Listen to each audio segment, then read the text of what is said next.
لو رجع بيا الزمن تاني، هي دي الكورسات اللي هاخدها عشان ابقى محترف في مجال الاي تي في اسرع وقت وبابسط طريقه.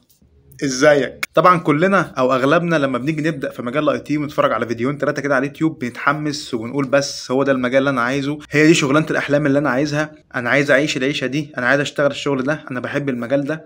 ولكن اغلبنا بيضيع في فيديوهات اليوتيوب وبيتوه وبيتفرج على فيديوهات كتير قوي وبيسمع اراء كتير قوي وحكايات وحوارات كتير قوي. انا مش جاي اعلي عليك ولا جاي اقول لك اللي هما بيقولوه ده غلط ولا اي حاجه، انا جاي بس انور لك كده كام لمبه وهمشي. بس قبل ما اقول لك الكورسات دي للاسف هتواجهك بعض المشاكل هقول لك عليها في اخر الفيديو خالص، فتاكد انك عامل سيف للفيديو ده واسمع معايا الموضوع ماشي ازاي. علشان نبدا في مجال الاي تي بشكل مظبوط وبشكل صح، احنا اتفقنا انه مجال اسمه ايه؟ اسمه اي تي، يعني انفورميشن تكنولوجي، يعني تحويل المعلومات بشكل تكنولوجي اللي هو عن طريق الكمبيوتر. طالما انا بحول المعلومات بتاعتي اللي في ورق او اللي مكتوبه في ايا كان بحولها عن طريق الكمبيوتر، يبقى اغلب المشاكل اللي ممكن تحصل لي فين؟ في الكمبيوتر. يبقى انا محتاج اتعلم ايه؟ اساسيات الكمبيوتر، ازاي الكمبيوتر بيشتغل، ازاي الكمبيوتر بيقوم، ايه هي مكونات الكمبيوتر، ايه اغلب الاعطال او اغلب المشاكل اللي ممكن تقوم، وهكذا. وهنا انا بحب ارشح لك كورس اسمه اي بلس من شركه كومتيا او من منظمه كومتيا، ده بيتكلم عن اساسيات الكمبيوتر.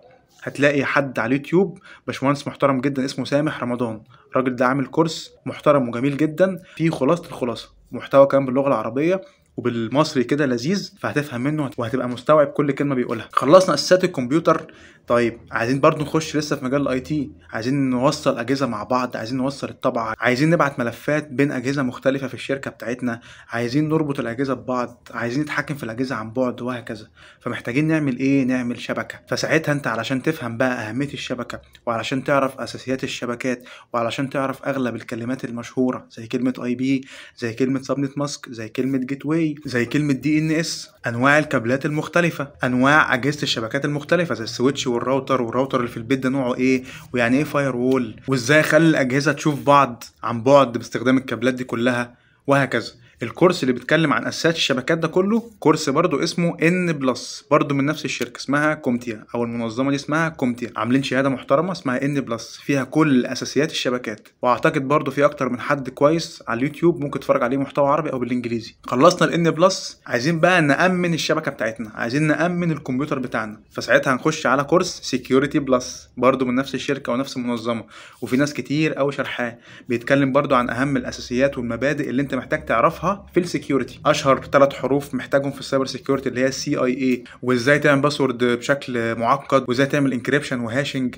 وحاجات من كده كتير تخص مجال السكيورتي. كده انت بعد ما خلصت 3 كورسات دول اقدر اقول لك انك دلوقتي واقف على اول سلمه، بتعرف تتكلم وبتعرف تفهم اغلب الكلمات اللي احنا بنقولها في مجال الاي تي بتاعنا، او ممكن تشوفها او تسمعها في الشغل او في سوق العمل بره. بس انت لحد دلوقتي لسه ما عندكش الخبره دي، كده اول مشكله. تاني مشكله ان انت محتاج تفهم سوق العمل عايز ايه، الشركات محتاجه ايه. والمشكله الثالثه ان انت للاسف الكورسات دي لو شفتها هتلاقي ان تقريبا 60 او 70% منها حاجات نظري، حاجات مش هتعملها في الواقع قوي. اي نعم لازم تكون فاهمها بس مش حاجات مهمه قوي، مش دي المشاكل او دي الحاجات اللي انت هتقابلها كل يوم في شغلك. عشان كده انا عملت دبلومه الاي تي هيلب ديسك، وهي دبلومه رابطه او جامعه بين اساسيات الكمبيوتر واساسيات الشبكات واساسيات السايبر سيكيورتي، واشهر 15 مشكله او اشهر المشاكل اللي انت هتقابلها في الشغل بتاعك كل يوم كاي تي تكنيكال سبورت او كاي تي هيلب ديسك في اول سلمه ليك في الشغل بتاعك. انا عملت بقى ايه؟ خدت كل الحاجات العملي والحاجات المهمه وضفت عليهم الخبرات اللي انا خدتها وسوق العمل والعلاقات اللي انا عملتها والشغل اللي انا شفته والحاجات اللي انا شفتها في الشركات،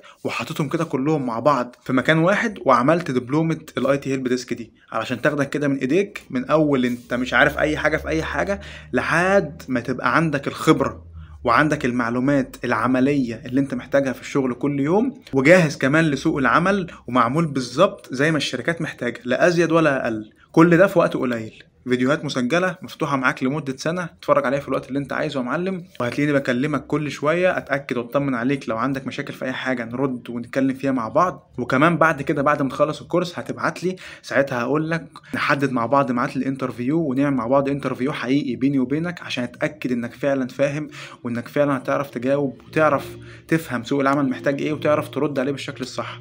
ده غير طبعا ان هيبقى في اغلب المشاكل في السوفت سكيلز او في الكوميونيكيشن سكيلز هنتكلم برضو فيها مع بعض، وهفهمك بالظبط الاتش ار اللي في سوق العمل او الاتش ار اللي في اي شركه هو محتاج ايه. اغلب الاتش ارز هم مش حاطينك تحت اختبار، هو بس عنده كده كاتيجوري او عنده بعض الاوبشنز او عنده بعض الفيتشرز لازم تتحقق في الشخص اللي هو عايز يشغله معاه ده. لازم يكون عنده خبره بكذا، ولازم يكون عنده خبره بكذا، ولازم يكون مر مشاكل كذا، ولازم يكون فاهم في كذا وفاهم في كذا وفاهم في كذا. سواء كان اتش ار بيختبرك في حاجات سوفت زي كده ايه مثلا، إيه احكي لي اكتر مشكله بتواجهها في حياتك، احكي لي نقطه ضعفك او نقطه قوتك، حاجات شبه كده.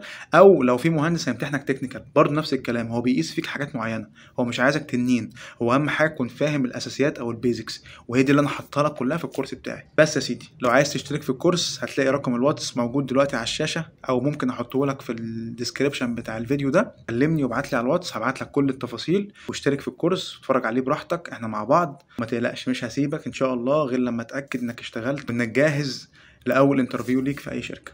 وده كلام مش ببلاش، الحمد لله العبد لله شرح لاكتر من 125 او 150 طالب في سن من اول 15 لحد 18 سنه. ده غير الناس اللي انا شفتهم في السنين اللي فاتت كلها، ناس في سني وسنك كده، وناس حتى اكبر مني، الحمد لله برضو علمتهم وفدتهم بكتير، ودلوقتي ما شاء الله شغالين في شركات كتير قوي، ولحد دلوقتي لسه على تواصل. متنساش تصلي على النبي. يلا اشوفك على خير، سلام.